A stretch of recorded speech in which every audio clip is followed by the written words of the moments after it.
Pandora, the internet radio service, already controls about half the internet radio market. Now, in a new challenge to traditional radio, Pandora is going to be available when you're behind the wheel of your automobile. Can the move help Pandora raise its bottom line? Can it project more profits? Well, my guest is Tim Westergren. He is the founder of Pandora and also the chief strategy officer of the company. Welcome to Taking Stock, Tim.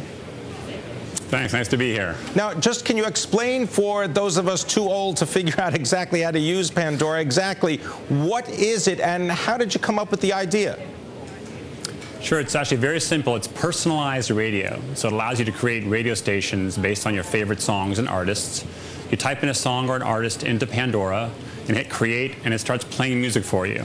A station based on that sort of musical starting point. And you can listen to it on smartphones, on your computer, and now in the car. Now, as this personalization becomes more and more common, this means that that kind of information would be available to potential advertisers, right? Well, overall, we do target our advertising on Pandora. Advertisers are very interested in reaching particular audiences, and that's actually one of the real strengths of internet radio as a marketing platform, and we're seeing advertisers coming to us faster and faster for that reason. Now, you're trying to move into the world of the automobile, trying to gain more market share in drive time radio. How would that work? I believe the Ford Fiesta is going to be featuring Pandora. Yeah, that's the first one. Well, half of all radio listening has historically been in the car. So for any company that wants to be a big radio player needs to have a solution for the car. And we're just beginning that now. Pandora will be easily available in the car and controllable through the dashboard. So it'll look and feel a lot like a radio you have now, only it'll be personalized. So it'll be really streaming music that you like as an individual listener.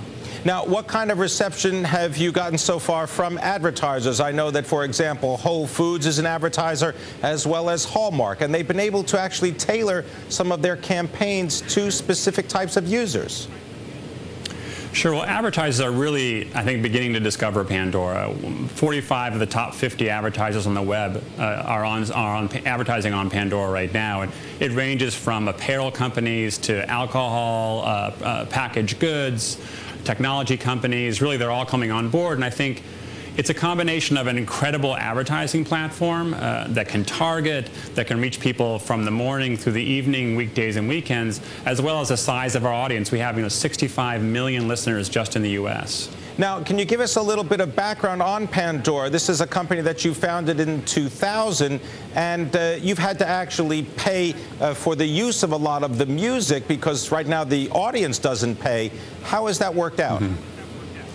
If I remember correctly, you and I had a conversation about this a couple of years ago. The service does pay royalties, so we pay artists, which is something that we are actually happy to do. And a few years ago, we did have a challenge where the rates that we pay were hiked dramatically through some legislation in Washington. And we were able, largely through the support of our listeners and a grassroots political campaign, able to turn those fees back to a more reasonable level. So Pandora has a nice firm footing and sort of long-term security around its rates. So we're really now digging in to build the business. Now, Tim, you've got a background not only in music but also in computer science. How is the sort of technology of producing radio for personalized taste, how is that changing and evolving right now? Well, Pandora is an interesting marriage of sort of computer science and musicology, sort of human musicology.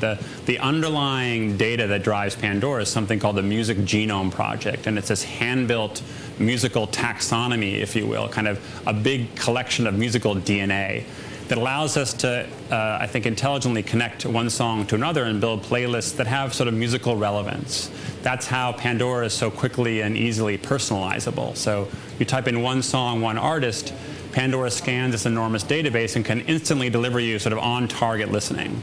Tim Westergren, what kind of response have you gotten from traditional radio as well as satellite radio operators, because you're going into the dashboard of automobiles?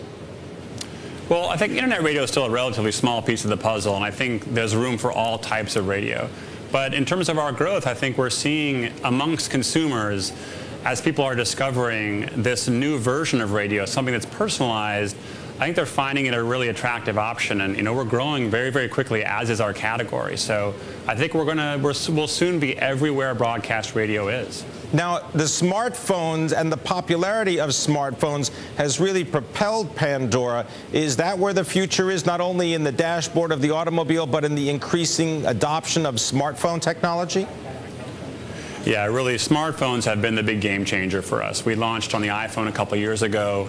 That quickly led to a bunch of other smartphones, the BlackBerry, the Palm, more recently the Android platform. And that's driven not only a huge acceleration in adoption, but I think maybe more importantly, people have begun taking these little devices and plugging them into stuff. So they'd plug them into their car dashboards, or they would take these devices to the gym, or they'd dock them at home and just stream Pandora through their home stereo system.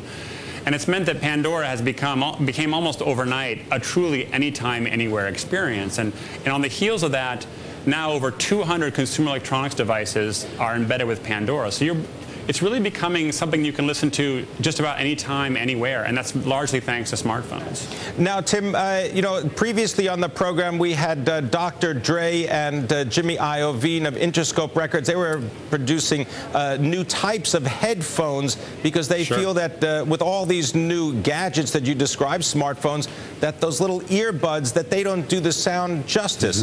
Have you found that to be the case? Well, I certainly think it's true that when you're listening to music on an earbud, you're not going to get anywhere near the sound quality you would out of speakers. And for our part, I think one of the most exciting growth categories for us is the home.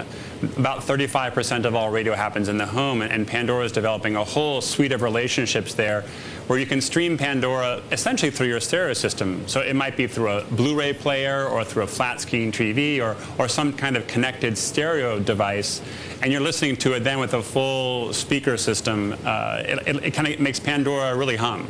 Tim, what about the music industry? What kind of response have you gotten from the heavyweights of music publishing as well as sort of the record companies?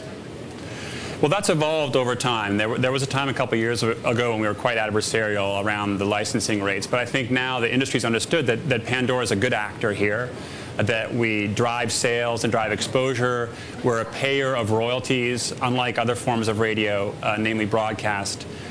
Internet radio is, I think, something really good for the business. So we work with a lot of labels, and as a company, you know, one of our missions, I was a long-time working musician myself, is to help promote artists. That's part of our own DNA. Well, talk about that in terms of the composers, because now to be a composer, you don't necessarily need a huge record contract or major distribution. You can do a lot of that just using the internet. What have you heard from composers? Well, it's certainly true that I think Pandora is providing this incredible promotional platform for artists, and we have over 80,000 artists in our collection, and the vast majority of those artists are independent. So this is providing this invaluable source of promotion for them. I think artists understand that, and one of the beauties of the web is that it has such a greater capacity to host this kind of catalog. I do think that artists today, though, benefit from having teams around them. I think labels have a lot to offer. I think what labels are doing now is they're adapting so that their services are more geared towards what's useful in the digital realm. I think that's what you're seeing inside labels, big and small. Tim, what about profits and Pandora? The company is now profitable.